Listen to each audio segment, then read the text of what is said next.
They said humans were the weakest species in the galaxy. No natural armor, no telepathic abilities, no extended lifespans. What the Galactic Council didn't understand was that humanity's greatest strength wasn't physical, it was their stubborn refusal to let anyone spend the holidays alone. Even if that someone was a 7-foot-tall alien rancher on a dead planet, 3,000 light-years from Earth, who had just sent the most heartbreaking Christmas letter in galactic history. What started as one lonely human's response to a desperate plea would become the event that changed how the entire galaxy viewed Christmas, family, and the unstoppable force of human compassion. This is the story of how a single Christmas letter turned a forgotten alien into the most celebrated being in the galaxy, and proved that sometimes the smallest acts of kindness can reshape entire civilizations. The quantum communicator crackled to life in Sarah Chen's cramped apartment above the old mail depot on Luna Station. She rubbed her tired eyes and glanced at the chronometer. 3 a.m, Earth Standard Time. Perfect time for another batch of interstellar mail to arrive from the Outer Rim territories. Sarah had been running the Galactic Postal Service's human division for 8 years now. Most species had moved to instant neural link communication decades ago, but humans stubbornly clung to their written letters. Something about the personal touch, they said. The weight of paper, the curve of handwriting, the time it took for thoughts to travel across the void. The other species thought it was primitive. Sarah thought it was beautiful. She shuffled to the receiver bay, her fuzzy slippers making soft sounds against the metal floor. The incoming mail materialized in a shower of blue light, dozens of letters and packages settling into the collection bin. Most would be the usual Christmas correspondence between human colonies scattered across the galaxy. Love letters between separated families, children's wish lists to Santa, grandparents' recipes shared across star systems. But, tonight, something was different. Mixed in with the familiar human addresses was a single letter that made Sarah pause. The recipient was listed as Santa Claus, North Pole, Earth, but the sender's name was written in flowing script that definitely wasn't human. The return address showed coordinates for a planet in the Zirian system, way out in the uncharted territories. Sarah picked up the letter with careful hands. The paper felt strange, almost organic, with a texture like tree bark but smooth as silk. The envelope was sealed with what looked like crystallized tree sap, and the whole thing gave off a faint scent of pine and something else. Something wild and lonely. She knew she shouldn't open it. Galactic postal regulations were clear about privacy. But something about this letter called to her. Maybe it was the careful way the address had been written, as if the sender had looked up the proper format and followed it exactly. Maybe it was the fact that someone, somewhere in the galaxy, was writing to Santa. Sarah made herself a cup of coffee and sat down at her desk. The letter opener slid through the seal with a soft crack. Inside was a single sheet of the same strange paper, covered in writing that started in careful English but gradually became more desperate, the letters growing larger and more uneven as the writer's emotion took over. Dear Santa, it began. My name is Theron Kess. I live on planet Zirian 7 with my livestock. I hope I am writing this correctly. I learned human customs from old Earth broadcasts that reach our system. I am not human, but I heard that Santa brings gifts to all good children at Christmas time. I wanted to write to ask about something, but I am not a child. I am 847 years old by human standards, though that is still young for my people.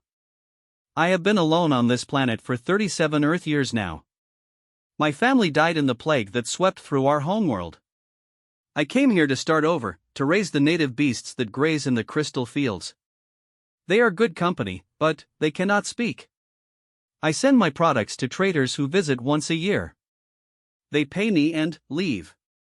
They do not stay to talk. I do not think they like my kind very much. We are too big, they say. Too strange. But I have been listening to Earth radio signals, and I learned about Christmas. About families gathering together. About love and kindness and the joy of giving gifts to people you care about. I know Santa probably does not visit aliens, especially ones who live alone on dead planets.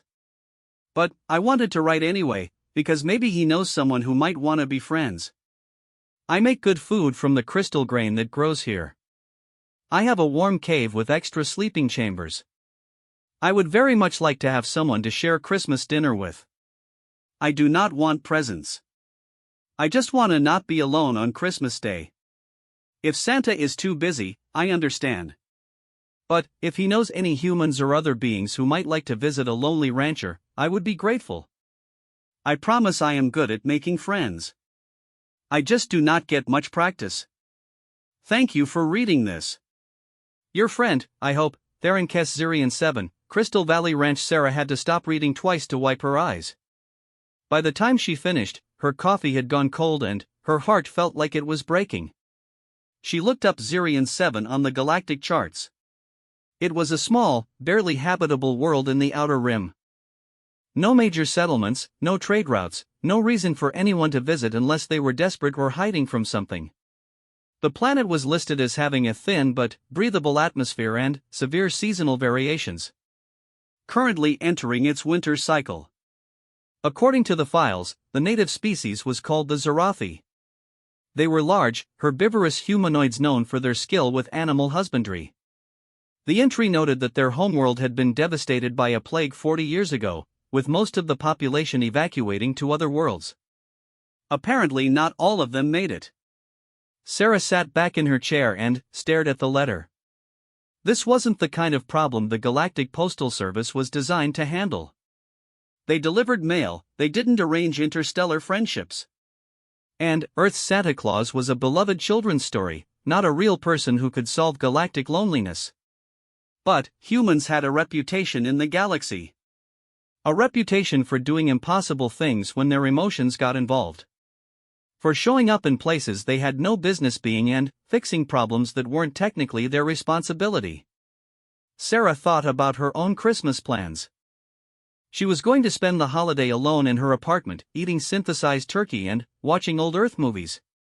Her family was back on Earth, and the cost of interstellar travel made visits rare. She'd been feeling pretty sorry for herself lately. Then, she thought about Theron Kess, alone in a crystal valley on a dead planet, writing letters to Santa because he'd learned about Christmas from old radio signals. She pulled up her personal communication account and started typing a message to her sister back on Earth. Her sister who worked for the Interstellar Tourism Board. Her sister who had connections with the merchant marine and private transport companies. Hi Emma, Sarah wrote.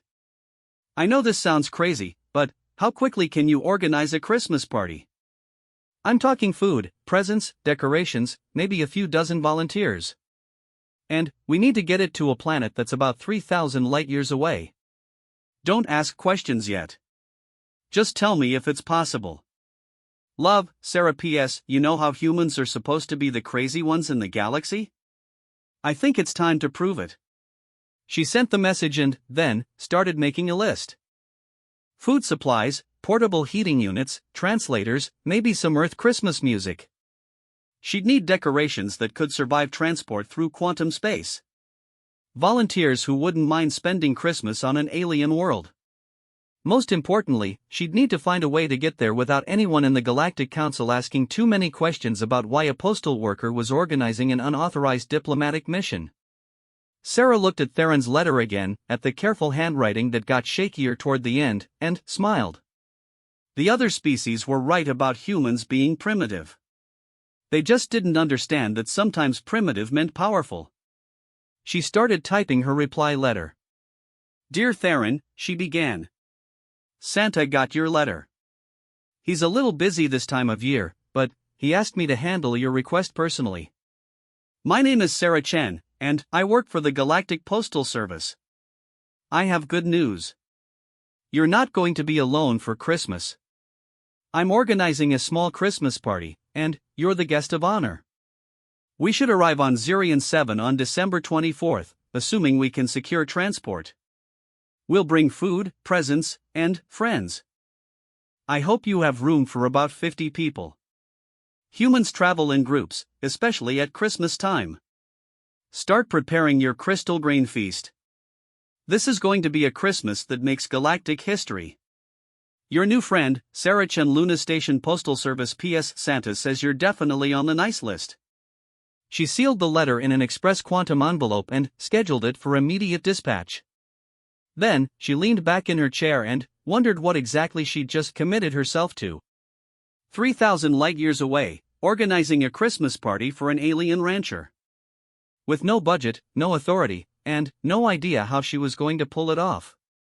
But Theron Kess wasn't going to spend Christmas alone.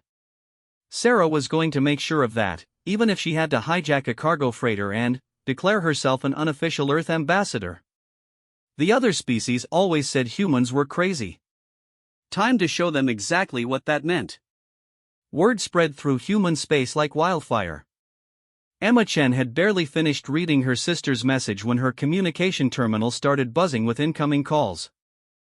The Interstellar Tourism Board might have been a small organization, but it had connections everywhere humans had settled in the galaxy. Within 6 hours, Emma's office had been transformed into the unofficial headquarters of Operation Christmas Xerion. Volunteers were calling in from mining stations in the Centauri system, agricultural colonies in the Vega cluster, and even a few Earth-based corporations wanting to sponsor the mission. "Ma'am, we've got the Morrison Freight Company offering free transport," announced Lieutenant Torres, a young officer from the Merchant Marine who'd taken emergency leave to help coordinate logistics. "They've got a heavy cruiser in the sector that can carry about 200 people plus supplies." 200? Emma looked up from the growing stack of volunteer applications. Sarah said she was thinking maybe 50. "Yeah, well, that was before the story hit the Earth News Network," Torres replied, sliding a tablet across the desk. "Look at this." The headline read, "Lonely Alien Writes to Santa Humans Organize Galactic Christmas Party." Below it was a picture of Theron's letter, with his permission, and a photo of Sarah holding up a sign that read Xerion 7 or bust. The article had gone viral across human space. Comments were pouring in from every corner of the galaxy. Families offering to cook traditional Christmas dishes. Children sending drawings for Theron. Corporation executives pledging equipment and supplies. Even the normally stuffy Earth government was quietly offering logistical support. "This is insane," Emma muttered, but she was smiling. "How are we supposed to coordinate a party for 200 people on a planet with no infrastructure?" "Actually, that's the beautiful part," Torres said, pulling up a holographic map of Xerion 7. "I've been in contact with some survey teams that mapped the planet 20 years ago. The crystal valleys where Theron lives are perfect natural amphitheaters. And the native crystal formations can actually be programmed to emit heat and light. We could turn the whole valley into a Christmas wonderland." Emma stared at the map. The Crystal Valley Ranch was marked as a small dot in a vast landscape of geometric crystal formations. It looked alien and beautiful and incredibly lonely. Meanwhile, on Xerion 7, Theron Kess was experiencing the most confusing week of his very long life. It had started when Sarah's reply letter arrived. He'd read it 17 times before he believed what it said. 50 humans wanted to come to his ranch for Christmas. 50 actual people, traveling thousands of light years just to have dinner with him. Then, the messages started arriving. His old communication array, which had been silent except for yearly trader contacts, suddenly came alive with transmission after transmission. Children from Earth sending him pictures they'd drawn. Teenagers from Mars teaching him Christmas songs through video calls. A chef from Europa asking about his dietary restrictions. Each message was carefully translated by the Galactic Communication Network, but Theron could feel the emotion behind the words even through the electronic interpretation. These humans didn't know him, had never met him, but they cared that he was alone. They wanted to help. The concept was foreign to most galactic cultures. The Zerathi were naturally solitary, gathering only for mating seasons and major ceremonies. Most spacefaring species viewed kindness to strangers as inefficient at best, dangerous at worst. But humans seemed to consider it a moral imperative. Theron found himself working frantically to prepare for visitors. He cleaned out the unused chambers in his cave dwelling, carved new sleeping alcoves into the soft crystal walls, and programmed the valley's natural crystal formations to provide better lighting and warmth. His livestock seemed to sense his excitement. The crystal sheep gathered closer to the ranch buildings, their translucent wool shimmering in the cold air. The hover cattle lowed more frequently, as if asking what all the fuss was about. For the first time in decades, Theron felt hope. Back on Luna Station, Sarah was discovering that organizing an interstellar Christmas party was slightly more complicated than she'd initially thought. "We need atmospheric processors," she said, pacing around her apartment while talking to Emma on the video link. "Zirion 7's air is breathable but thin. 200 humans are going to need oxygen supplements." "Already handled," Emma replied. "Morrison Freight is bringing portable atmosphere generators. Military grade. Food storage? The planet's entering winter. Temperature could drop to -40°C. The catering team from Titan Station is bringing thermal food units. Plus, Theron's been teaching them how to prepare crystal grain dishes. Apparently it's incredibly nutritious and tastes like a cross between rice and honey." Sarah paused her pacing. "Catering team from Titan Station? How big is this thing getting?" Emma's grin was visible even through the grainy video connection. "Sarah, you didn't start a Christmas party. You started a movement. The Galactic Council has been getting reports about this for 3 days straight. Representatives from 6 different species have asked if they can send observers." "Observers?" "They want to study human pack bonding behavior in action. Apparently what we're doing is considered academically fascinating." Sarah sat down heavily.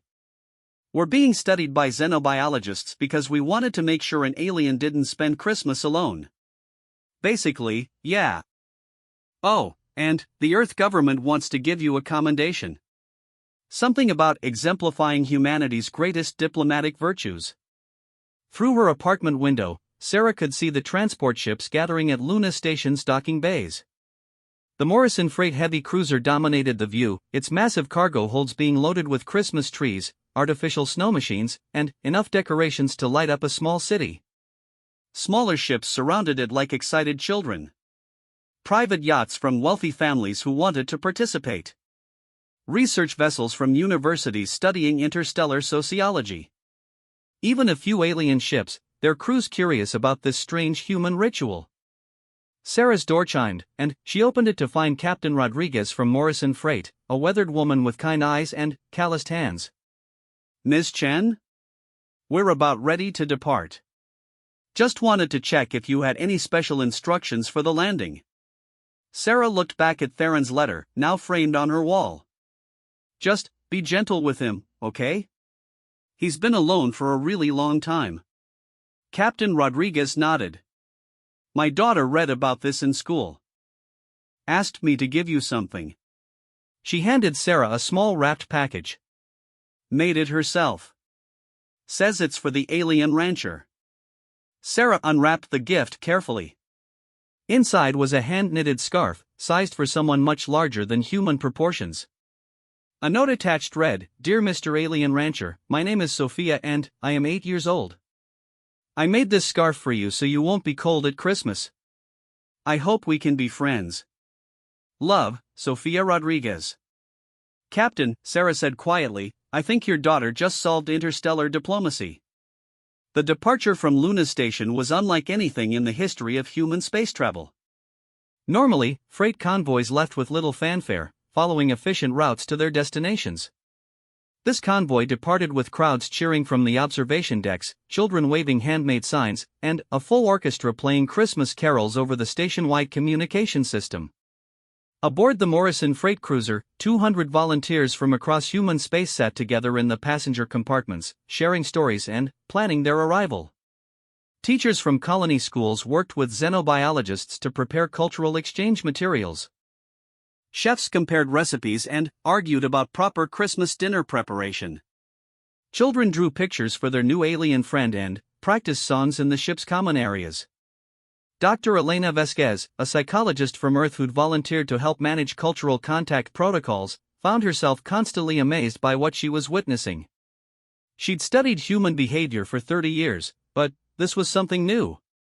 This was an entire species deciding, collectively and without any official organization, to demonstrate compassion to a being they'd never met. "Captain," she said during one of her regular reports to Earth Command, "I think we're documenting the first case of spontaneous interstellar emotional adoption in galactic history." "Come again, Doctor?" "These people have essentially adopted Theron Kess as extended family. Not metaphorically. Literally. They're exhibiting all the psychological markers of protective family behavior toward a being they know only through a single letter." The communication delay meant Earth Command's response took several seconds to arrive.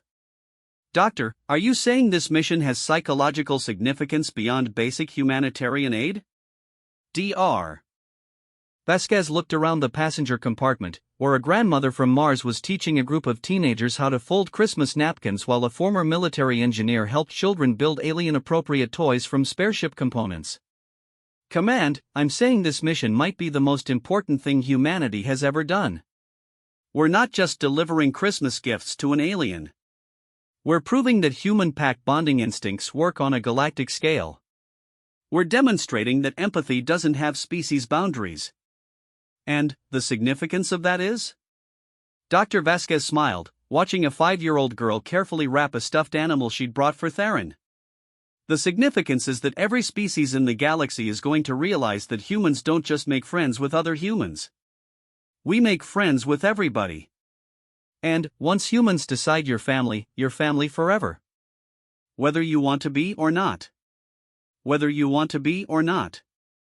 The convoy continued through quantum space toward Zirion 7, carrying Christmas joy and the uncompromising force of human affection toward one very surprised alien rancher. Theron Kess stood at the edge of Crystal Valley and wondered if he was dreaming. The ships had been arriving for 3 hours now. Not the single transport he'd expected, but dozens of vessels of every size and configuration, settling gently onto the crystalline plain like metal birds finding roost. The largest ship, a massive freight hauler, had landed directly in the center of the valley and was now disgorging an impossible stream of humans, equipment, and what appeared to be entire Christmas trees. His valley, silent for 37 years except for the soft chimes of wind through crystal formations, now rang with human voices, laughter, and something he'd learned from the radio broadcasts was called Christmas music. "Theron Kess?" A small human approached him, moving carefully across the uneven crystal ground. She had kind eyes and graying hair, and she carried herself with the confidence of someone used to solving impossible problems. "I'm Sarah Chen. We've been writing to each other." Theron stared down at her. Sarah was tiny compared to his 7-foot frame, but there was something about her presence that made the size difference irrelevant. Behind her, the impossible scene continued to unfold. Humans were setting up what looked like an entire temporary city in his valley, complete with heated shelters, cooking facilities, and lights that turned the crystal formations into a wonderland of color and warmth. "You came," Theron said, his voice rough from emotion and years of disuse. "You actually came." "Of course we came," Sarah replied, as if traveling 3,000 light-years for a Christmas party was the most natural thing in the world. "We promised, didn't we?" A young girl broke away from the group of humans and ran toward them. She had dark hair and braids and was carrying something wrapped in colorful paper. "Are you the alien rancher?" she asked, looking up at Theron with the fearless curiosity that seemed to be a universal human childhood trait. "I made you a present." Theron knelt down to her eye level, his movements slow and careful. The child showed no fear of his alien appearance, his enlarged features or strange proportions. She thrust the wrapped package into his large hands and grinned. "My name's Sophia. My mama said you were lonely and that nobody should be lonely at Christmas." Theron unwrapped the gift with trembling fingers. Inside was a hand-knitted scarf, clearly made with great care by small hands. It was exactly the right size for his neck, and it smelled faintly of the soap humans used in their laundry. Thank you," Theron managed. "I have never received a gift before." Sophia's eyes widened. "Never? Not even on your birthday?" "Zarathi do not celebrate birthdays," Theron explained. "We do not have gift traditions." "Well, you do now," Sophia announced with the absolute certainty of childhood. "'Cause you're our friend, and friends give presents." More humans were approaching now, each carrying gifts, food, or decorations. Children and adults, elderly grandparents and young families, all treating Theron with the easy familiarity they might show a beloved relative they hadn't seen in years. "Theron, this is Emma, my sister," Sarah said, introducing a woman who looked remarkably like her. She organized most of this madness. "Mr. Kess," Emma said formally, then broke into a grin, "we brought Christmas dinner. Hope you're hungry, because we've got about 15 different cultural variations on the theme." Dr. Elena Vasquez approached with her recording equipment, documenting everything for Earth Command and the xenobiological community. What she was witnessing defied every model of interspecies first contact in galactic history. Normally, first contact involved careful diplomatic protocols, extensive cultural preparation, and formal ceremonies designed to minimize misunderstanding. This was more like watching a family reunion where one family member happened to be an entirely different species. Children were showing Theron their toys and teaching him human games. Teenagers were asking him about his livestock and excitedly examining the crystal sheep that had gathered to investigate the visitors. Adults were setting up the feast and decorating crystal formations with Earth Christmas ornaments. And Theron was responding to it all with a wonder that was heartbreaking to witness. Every act of casual kindness seemed to amaze him. When an elderly woman handed him a cup of hot chocolate, he stared at it for a full minute before drinking, as if he couldn't believe someone had thought to make him something warm. Captain Rodriguez approached Dr. Vasquez. "We're getting some interesting readings on the atmospheric processors. The native crystal formations seem to be responding to our presence." Dr. Vasquez looked around the valley. The crystals were indeed glowing brighter than before, their natural luminescence enhanced by some unknown mechanism. The air felt warmer, more comfortable than the initial readings had suggested.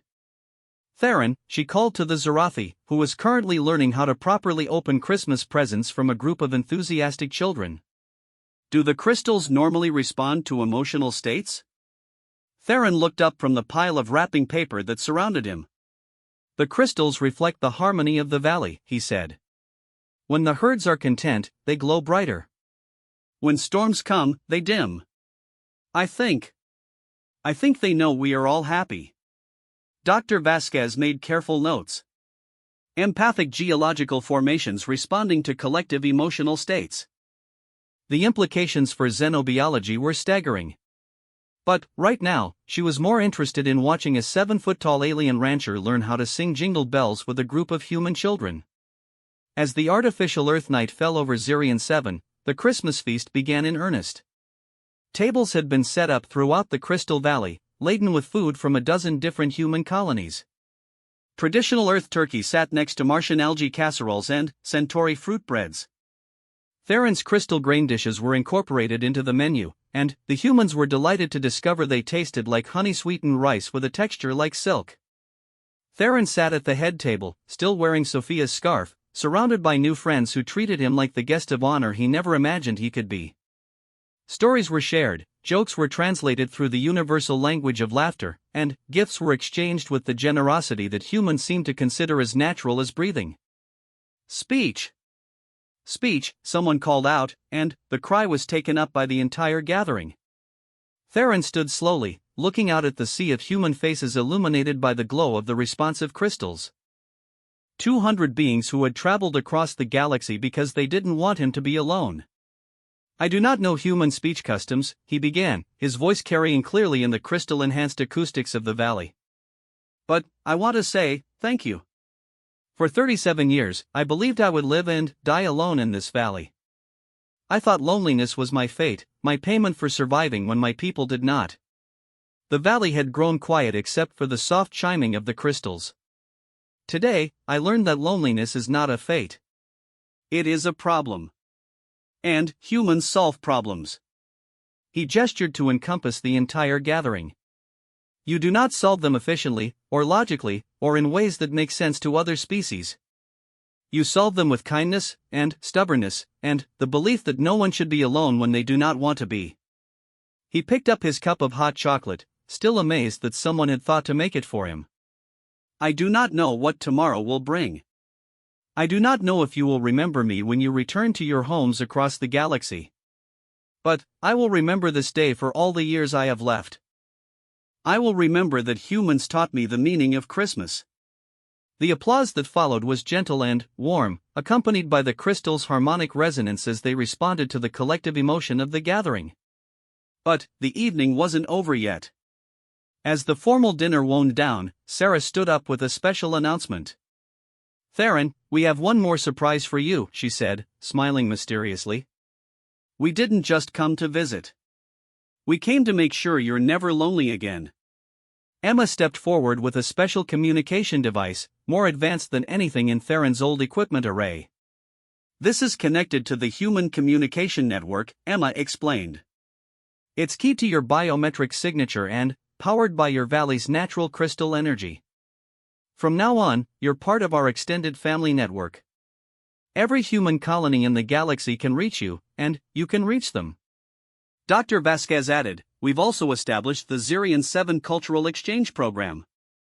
Earth universities want to send graduate students to study your crystal harmony techniques. Agricultural colonies want to learn about your livestock management methods. And..." She paused, smiling, "about 50 human families have applied to establish a permanent settlement here in the valley. With your permission, of course." Theron stared at the communication device, then at the sea of hopeful human faces. "You want to stay? Some of you?" "Theron," Sarah said gently, "humans are pack animals. Once we adopt someone into the pack, we don't abandon them. You're family now. Families stick together." Young Sophia piped up from her seat nearby. "Besides, somebody has to help you take care of all those crystal sheep. And teach you more Christmas songs. And make sure you have birthday parties from now on." The crystals around the valley began to glow brighter than they ever had before, responding to emotions so powerful that even geological formations could sense them. 6 months later, Crystal Valley Ranch had been transformed into the most unique settlement in galactic history. Theron's lonely cave dwelling had expanded into a thriving community where human families lived alongside Zarathi traditions, where children learned to tend crystal sheep and programmed geological formations like other kids programmed computers. The annual Christmas celebration had become a galactic phenomenon. Ships arrived from across known space to witness the strange miracle of humans celebrating with their adopted Zarathi family member. Other species came to study the cultural exchange, but stayed to participate in the infectious warmth of human pack bonding. Theron Kess, who had spent decades alone, now spent his days surrounded by friends, teaching human children about crystal harmonics while learning from them about birthday parties, Halloween, Easter egg hunts, and the dozens of other holidays humans had decided to share with their new alien family member. And every Christmas Eve, Theron would stand in his valley, watching the ships arrive with new friends and old, and remember the day he learned that writing a letter to Santa was the smartest thing he'd ever done. Because humans, as it turned out, took Christmas wishes very seriously indeed. The Galactic Council officially recognized the Zirian 7 settlement as humanity's first successful interspecies adoption program. Dr. Vasquez's research became the foundation for a new field of study, applied human compassion and its effects on galactic civilization. But, for Theron Kess, the former lonely rancher, the official recognition mattered less than the simple knowledge that he would never spend another holiday alone. After all, once humans decide you're family forever. Whether the rest of the galaxy was ready for that kind of commitment or not.